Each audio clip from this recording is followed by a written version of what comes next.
চলতি মৌসুমে সব ধরনের প্রতিযোগিতা মিলিয়ে গোলকিপিং পজিশনে রাজত্ব করেছেন ব্রাজিলিয়ান বয় লিভারপুল গোলরক্ষক এলিসন বেকার। পরিসংখ্যান অনুযায়ী ১ নম্বর অবস্থান ধরে রেখেছে এই গোলরক্ষক। বিপরীতে কোথায় আপনাদের সেই হাইপ তোলা তিত পাখি এমিলিয়ানো মার্টিনেজ? তার অবস্থান হলো ১০ নম্বরে। এখন একটা প্রশ্ন করতে হয়, ১ বড় না ১০ বড়? কেউ পারফরমেন্সের বিচারে ১ নাম্বার, তো কেউ মিডিয়া হাইপ আর তাদের সাপোর্টাররা না বুঝে ঠেলাঠেলিতে ১ নাম্বার। আসুন এবার বিস্তারিত আলোচনা করা যাক।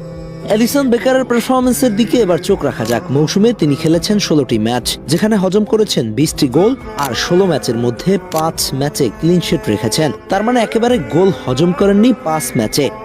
সংখ্যাগুলো দেখলে অনেকেই প্রশ্ন তুলতে পারে, এটাই কি বিশ্বসেরা গোলকিপারের পারফরমেন্স? কিন্তু ফুটবল শুধু সংখ্যার খেলা নয়, এই পরিসংখ্যানের পেছনে লুকিয়ে আছে আরো গভীর গল্প।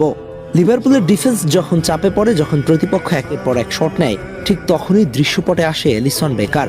২০ গোল হজম মানেই ২০টা ভুল নয়, বরং অনেক সময় সেগুলো ছিল অপ্রতিরোধ্য শট কিংবা ডিফেন্ডারদের বিগ মিস্টেক, যেখানে একজন গোলকিপারের করার তেমন কিছুই থাকে না। আর এই ৫টি ক্লিন শিট এগুলো প্রমাণ করে ম্যাচের গুরুত্বপূর্ণ মুহূর্তে এলিসন কিভাবে একাই ম্যাচের মোড় ঘুরিয়ে দিতে পারেন।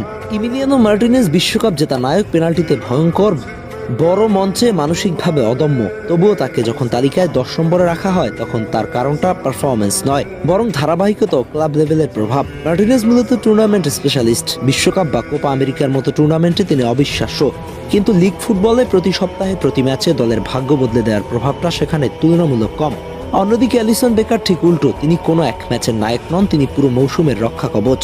লিভারপুলের হয়ে বছরের পর বছর প্রিমিয়ার লিগ ও চ্যাম্পিয়ন্স লিগে তিনি এসব সেভ করেছেন, যেগুলো শুধু গোল ঠেকায়নি, শিরোপার গতিপথও বদলে দিয়েছে।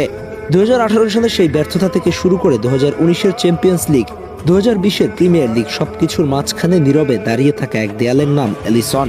তার পজিশনিং, বল খেলার দক্ষতা, 1 ভার্সেস 1 সেভ আর চাপের মুহূর্তে ঠান্ডা মাথা, এইসব মিলিয়েই তাকে তালিকার ১ নম্বরে রাখা হয়। তাই মার্টিনেজ হয়তো আবেগের রাজা, কিন্তু আধুনিক ফুটবলে সম্পূর্ণ গোলকিপারের সংজ্ঞা যদি কেউ হয়ে থাকেন, তবে তিনি এলিসন বেকার। আর সেই কারণেই র্যাঙ্কিংয়ে একজন ১০-এ আর একজন ১-এ। এটাই ব্রাজিলিয়ান এলিসনের লেভেল।